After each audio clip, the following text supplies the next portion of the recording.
donc tey jii daañu wax ci li nga xamante ni moom mooy le problème de la sécurité ci biir réew mi li ko sabab du dara lu dul attaque bi nga xamante ni am na tey te agence PAMECAS bi nekk foofu ci Gassane commune bu Gassane buñ ko waxee c'est dans le département de Linguère donc alors dañuy déglu juste un petit élément bu ko defee ñu daal di ñëw ci loolu wax de façon globale ci li nga xamante ni mooy insécurité bi am dans l'intérieur du pays nga xamante ni doy na war trop ñu déglu élément yoo pare buñ ko dégloo door a ñëw.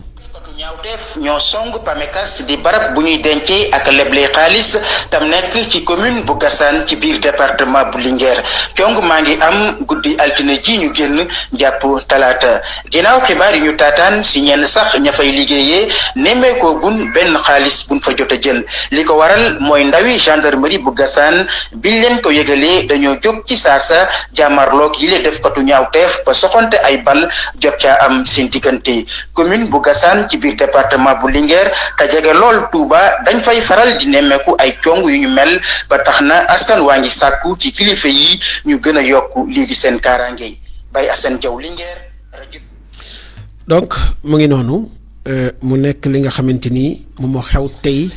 donc ci foofu ci Gassane nekk dans le département de Linguère. mu nekk cong boo xamante ni ay samba boy daal dinañ ko song agence PAMECAS bi nekk foofu donc waaye heureusement jotuñu fa yóbbu dara parce que la gendarmerie a été donc saisie très tôt tax ñu ñëw positionné wu mu am des échanges de tirs ba samba boy daal di daw jotuñu fa yóbbu dara donc dañ ci vraiment sant bu baax di ci félicité bu baax les éléments de la gendarmerie di wax ne rek. À l'image de Gassane samba boy maintenant dañu organiser wu ay pick-up la ñuy yor et bien armé dugg ci li nga xamante ne moom mooy gox-goxaan yi tout en sachant que gox-goxaan yooyu sécurité bi demewul noonu bari na tey ay communes yoo xamante ni amuñu poste gendarmerie waxatuma la brigade donc souvent boo xoolee le premier poste de gendarmerie distance bi muy am ak ñoom bu ñu leen alerter avant que la gendarmerie di rappliquer pour ñëw sur les lieux yi nga xamante ni fa la jafe-jafe yi am day fekk samba boy yi def li ñuy def ba dem seen yoon donc loolu nag ñu war a kii góorgóorlu bu baax parce que waxoon naa ne fi Sénégal toll avec bien entendu acte 3 de la décentralisation nga xamante ni dafa consacrer li ñuy wax la communalisation intégrale donc communes rurales yépp léegi dañ leen yéegal def leen ay communes de plein exercice donc fi réew mi toll nag waroon nañu à défaut d'avoir donc des brigades dans chaque commune war nañoo fexe am un poste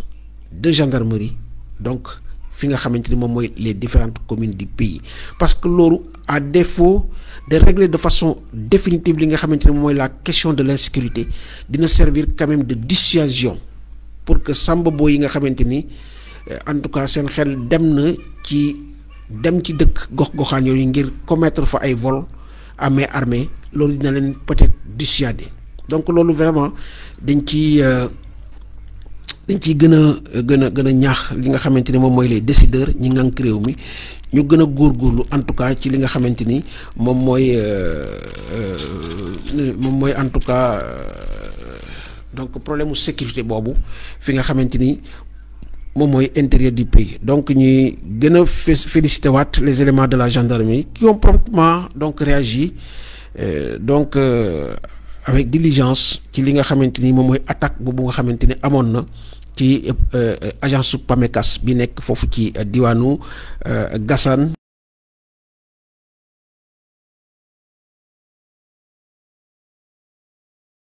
et foofu daañu wax ci li nga xam ne ñu ñëw ci li nga xamante ni moom mooy communiqué bi forum civil def donc ce communiqué du forum civil a attiré notre attention dans la mesure où dafa am vraiment une portée bu extraordinaire nit ñi war nañ ci bàyyi xel lire li nga xamante ni moom mooy le communiqué de Birahim Seck nga xamante ni moom moo jiite en tout cas le forum civil donc on va lire le communiqué ensuite buñ ci paree ñu daal di ci ñëw àddu ci tuuti parce que quand même jaadu na ñu wax ci li nga xamante ni moom mooy ce communiqué en tout cas di forum civil nga xamante ni dafay wax ci li nga xamante ni moom mooy la rebellisation de l'espace politique parce que en fait le mot rebelle dafa commencer fës trop ci li nga xamante ni moom mooy le vocabulaire politique te loolu dañ koy ñaawlu ŋàññ ko ba jusqu'à avec la dernière énergie il faut pas jouer avec ces mots là d'ailleurs la preuve c'est devenu banal que yenn xale yi dans les réseaux sociaux ku ci nekk ti t'identifies en rebelle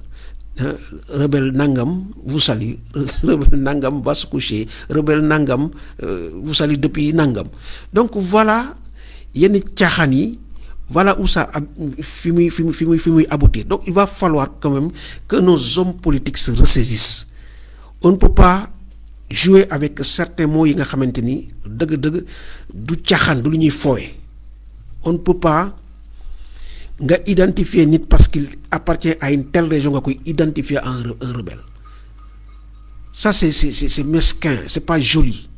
Nañu arrêter diabolisation bi nga xamante ni ñu ngi koy def te teguwul fenn lu dul seen bakkan ak cette volonté de vouloir rester au pouvoir tout simplement weesuwu ko. Il faut qu'on arrête ça. Cette rebellisation de l'espace politique nañ ko bàyyi. Il faut pas jouer avec ces mots, il faut arrêter systématiquement parce que amul njariñ. Ça n'a pas de sens. Donc pour lire le communiqué du Forum civil, le gouvernement et ses soutiens doivent faire très attention avec l'utilisation du terme rebelle dans une communication purement politicienne. N'est-ce pas? D'ailleurs, le président de la République qui avait demandé qu'on ne parle pas de manière inconsidérée du conflit en Casamance, il faut arrêter de jouer avec le feu et contre les intérêts du peuple. Le conflit en Casamance ne saurait être un terrain de jeu pour des préoccupations bassement politiciennes. Donc,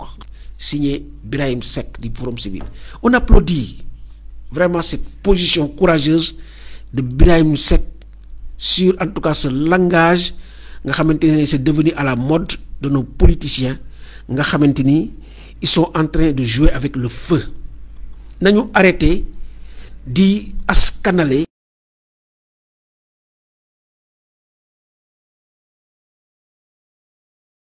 avec ça. Faut pas jouer avec ces choses-là. Donc loolu vraiment on tenait à faire ce coup de gueule pour que nit ñi xam ne wax dëgg yàlla politique warul nekk loo xamante ni en tout cas day jeter de l'huile au feu mais tout simplement buñ ko jàppee dans li nga xamante ni moom mooy sa définition originelle nga xamante c'est l'art de faire la cité nañu seet li defar dëkk bi mais warul nekk au contraire loo xamante ni dafay jaxasi dëkk bi di dóorante yi bopp di fi indi loo xamante ni amul woon te nag Sénégal fi mu toll nii lu ñu xamutoon rek yegsi na. On a connu le président Léopold Senghor li mos fi am. On a connu le président Diouf 80 ba 2000 li mos fi am. On a connu le président Wade 2000 ba 2012 li mos fi am. Président Macky Sall moo ñëw nag wax dëgg yàlla réew mi kenn xamatul foo koy askanale jaxasoo na kenn xamatul fooy teg sa tànk ku nekk dégg nga loo mësut dégg ku nekk gis nga loo mësut a gis. Il est temps de s'arrêter. On n'a pas besoin de pousser le bouchon muy gën a sori. Il faut qu'on arrête dañu xoolaat taxawaay bi ku ci nekk na nga jiite dellu wax ak ñoom. Mais on voit que le président Macky Sall dafay seetaan ay ñoñam lu leen neex ñu wax te dara du leen fekk la justice fait le mort plus que couché lu leen neex ñu wax des appels à des assassinats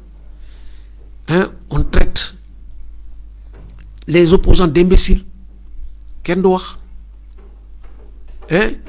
nit génn saaga tuuti net ni waaso kenn du wax donc voilà fi ñu toll et il est temps de tirer sur la sonnette d'alarme pour que ces choses-là cessent et que ça s'arrête. Mënuñu am un ministre de la justice boo xamante ni tout ce qui arrange tout ce qui touche le président mais mu mel ni gaynde bu fekkente ne nag dafa jóge ci président dal ci ñeneen ñi alors il est aux abonnés absents. diligence ba mu def ba ñu ubbi une procédure contre le député Cheikh Abdou Mbacké Bara Dolly nga xamante ni c'est un député en exercice ñu jàpp ko sans pour autant ñu lever li nga xamante ni moom mooy son immunité parlementaire tegewut benn yoon te diligence boobu ak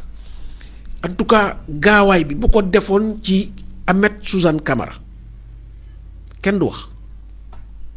ndax nag kenn àndul ak Cheikh Abdou Mbacké Bara Dolly ci kàddu yi mu yëkkati jéeme ko ci njiitu réew mi kenn àndu ci personne ne cautionne en tout cas de tels propos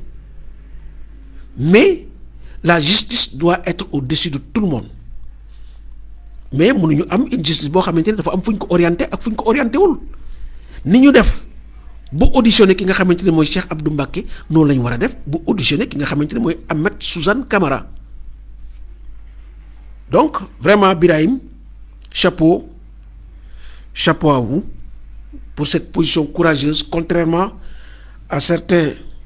membres de la société civile yi nga xamante ni on les reconnaît plus am na ñoo xamante ne depuis qui en tout cas qu'ils commencent à flirter depuis qu'ils commencent à flirter avec le pouvoir on ne les reconnaît plus ñu jox leen ay postes ñi ñuy wax xam nañu seen bopp c'est des gens que l'on reconnaît plus parce que tout simplement fi mu nekk nii ils sont en train donc de goûter au gâteau donc te mbir mi mu ku ci nekk mut rek wala mot daanaka loolu la ñu leen wax donc vraiment merci Birahim pour li nga xamante ni en tout cas mooy cette position courageuse bi nga xamante ni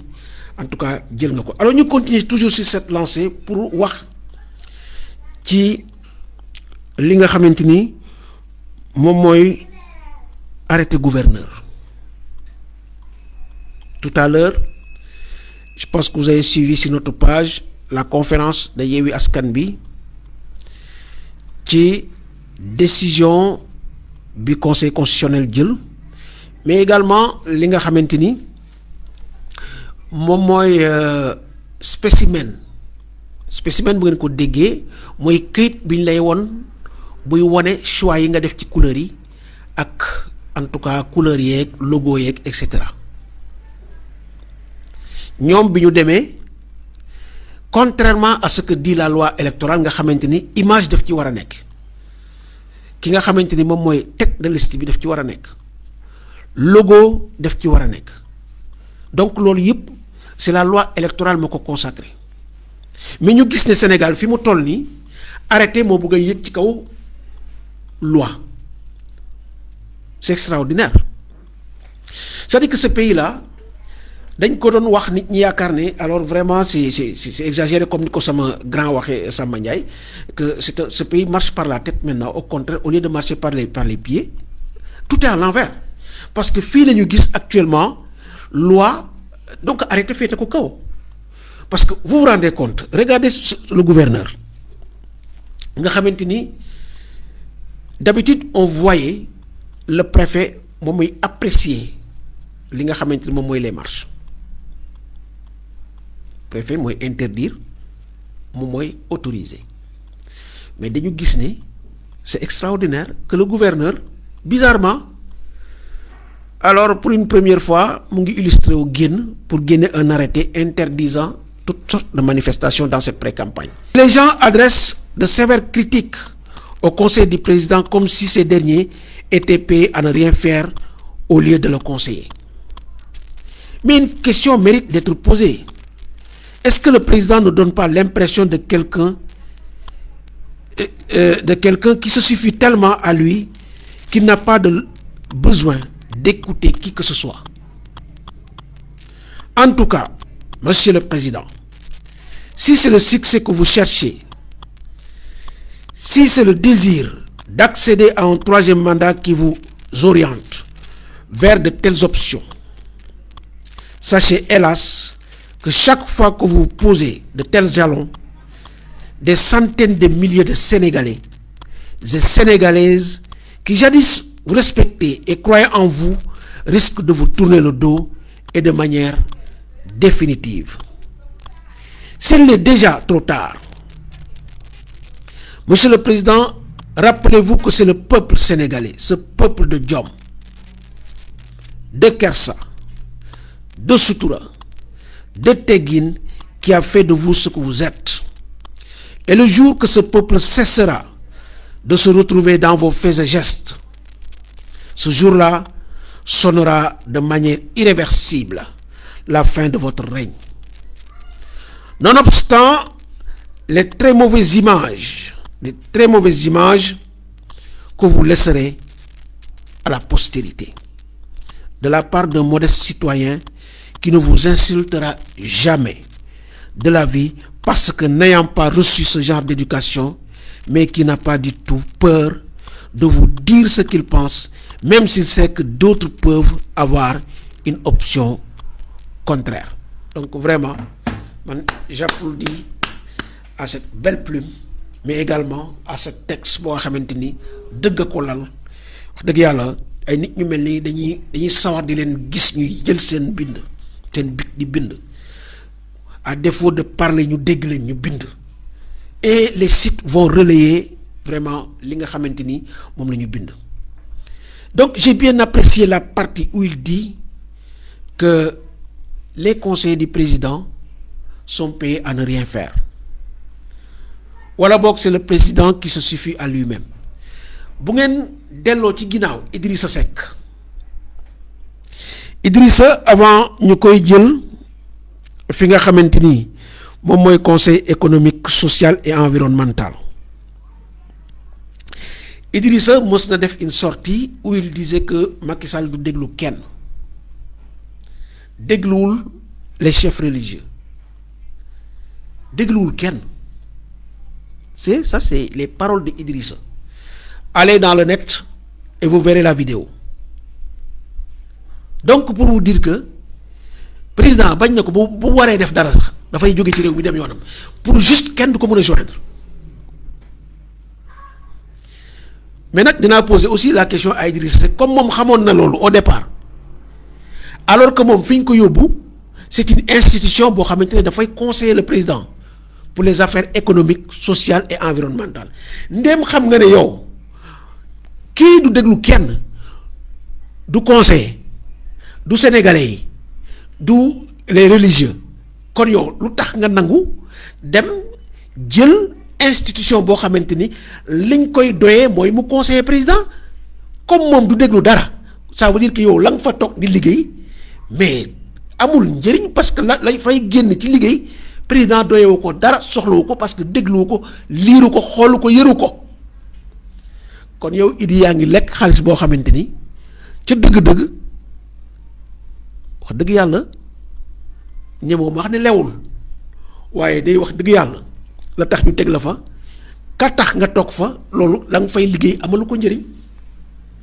Donc la logique voudrait que yooyu itam tey jii nga cédé sa fauteuil, parce que loolu mooy dëgg. Donc juste pour dire que vraiment doy na waar torop njiitu réew mi. Donc ñuy gën a woo, mais di soññ également nos politiciens ñu qui se ressaisissent autant dans les discours, mais également li nga xamante ne ñu ngi koy rotal.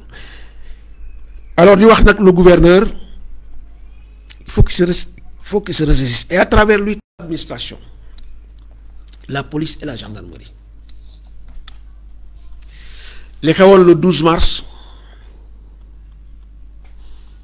faut pas que cela se répète. Et on a une armée républicaine, une gendarmerie républicaine, une police républicaine. On a des officiers qui se sont toujours comportés en bons soldats. Bon soldat signifie tout simplement ñoo xamante ni ils savent tenir la République. Ils savent faire la différence entre des ordres qui vont, en tout cas, dans le sens d'aider la République à être debout, mais aussi des ordres qui vont à l'encontre des principes qui fondent la République. On a toujours eu des officiers qui savent faire cette différence. Soyez républicains, oui, mais n'acceptez pas qu'on vous dresse contre le peuple. Parce qu'en fait, c'est ça. Soyez des républicains, une armée républicaine, mais n'acceptez pas qu'on vous dresse contre le peuple. Parce qu'en définitive, la souveraineté appartient au peuple. Les intérêts d'une seule personne, ngeen taxaw pour jàmmarloog 17 millions de Sénégalais waxin la. Donc c'est extrêmement important ci fi ñu jëm. Je pense que y a eu des noms qui ont été cités comme étant des gens yoo xamante ne vraiment seen taxawaay jekkut ci réew mi. La DGE, vous êtes en train de mener ce pays vers l'impasse. Ak ñi nga xamante ni ñoom ñooy waa conseil constitutionnel. On ne peut pas rendre le droit au nom de quelqu'un. On ne peut pas rendre le droit au nom des intérêts de quelqu'un, au nom des intérêts d'un parti politique, au nom des intérêts d'une coalition. Rendez le droit tel qu'il est. Parce que la loi, elle est impersonnelle. Elle est là pour tout le monde. Les précédents, les actes que vous avez posés plus tôt risquent d'avoir un précédent dangereux pour ce pays. Parce que ku déglu Déthié Fall tey ci li mu wax pour cette histoire de spécimen, l'opposition n'acceptera pas ça. Et tout ce qui se passera dans ce pays, vous l'aurez dans votre conscience. Parce que ku ci nekk ca lañ la dénk bu ci réew mi jaaree jaxasu bu dee nit nga boo tëddee doo nelaw. àdduna lenn li jaru ko fi ndax nag muy président Macky Sall muy keneen kuy ñëw itam kenn du fi toog éternellement. Ana Senghor nga xamante ni yàlla daf ko joxoon lépp. Ana Abdou Diouf, Ana Abdoulaye Wade nga xamante ni jusque dans ses dernières heures au pouvoir maa ngi ko dégg muy naan daanoo guma de boobu xamut ne yàlla pare na. kon nit ku nekk ngelawaay ci loo ne na nga fexe ba nettali ba rafet. C'est extrêmement important. Nañuy fexe ba nettali bi di rafet. Parce que nag lii dañ koy coucher dans l'histoire de ce pays. te dañ ko raconter à des générations et des générations. te ku nekk war ngaa jomb ñu ne at ma nangami nit gaañoo dee ci politique diw moo nekkoon président. Tous les chefs d'État qui se sont succédés à la tête de ce pays l'ont rendu en un seul et unique morceau. Président Macky Sall bul nekk président bi nga xamante ni yaa bëgg a rendre ce pays en 1000 morceaux. mënoo ko sax parce que duñ la ci bàyyi. Il faut qu'on se ressaisisse. Il faut que les gens reviennent sur terre. Quels que soient les privilèges que le régime peut nous offrir. bu ñu dugal suñu loxo mukk ci loo xamante ni dina tuur deret parce que àddina jaru ko nekk ci nguur boo wàcc nag xat ca réew ma loolu gor su ne war na koo moytu. nekk ci réew ñu jox la lépp di la fay un salaire astronomique jox la des privilèges yoo xamante ne mësuloo ko xalaat. Je vois des ministres yoo xamante ni ci seen rêve boo leen waxoon ne sax tey dinañ am lii ñu weddi ko. réew mi wàccoon nag yéen parce que jox na leen lu ne. kon quel que soit le problème quelle que soit la situation sachez que le peuple àndul ak kenn le peuple ne fait qu'observer bu ñu demee ba gis loo xamante ne méngootul ak li taxoon ñu mandaté la c'est à juste raison que la ñuy retirer ce mandat te nag yàlla def ci ànd dafa am loo xamante ne da ngay sonn rek waaye loo ci jéem da ngay daanu lu yàlla xas tudd du jaas loo def da ngay daanu kon na nit ñi delloo ci seen xel te xam ne yàlla sunu borom ndomb tànk moo ko yor bu ko jeexalee dafay jeex bu ko jeexalu tit du jeex waaye bu mu tax mukk nga def loo xamante ne ku la ci fekk jéppi la Sénégal mérité wul loolu Macky Sall Sénégal wàccoon ak yow xamoo opposition xamuloo ko 2008 nga créé parti 2012 nga doon président avant loolu occupé nga tous les postes yi nga xamante ne c'était poste de prestige jaar nga comme ministre des mines nekk nga ministre de l'intérieur nekk nga premier ministre nekk nga président assemblée nationale nekk nga président de la république askanu Sénégal wàccoon na ak yow wàccoon na ak sa njaboot ndax nag jekk nañu waaye réew mi buñ ko def sens dessus sens dessous parce que mérité wuñu loolu te nag li may wooye la majorité muette parce que politiciens yi c'est une infime minorité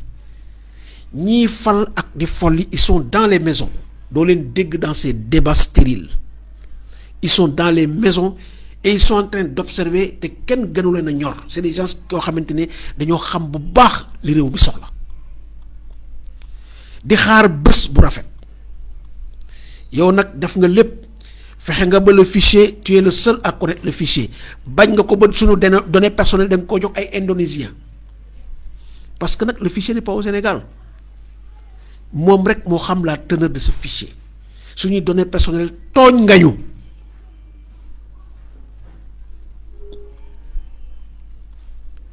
donc loolu lañ bëggoon a wax ci gërëm sant bu baax di wax ne kàddu yi bu jekkee ndimbalu sunu borom la waaye bu amee li ci safaan ñu xam ne mata di doomu aadama la ñi sant bu baax di gërëm ñëpp ñi nga xamante ne ñu doon topp di leen jox dig daje ci beneen live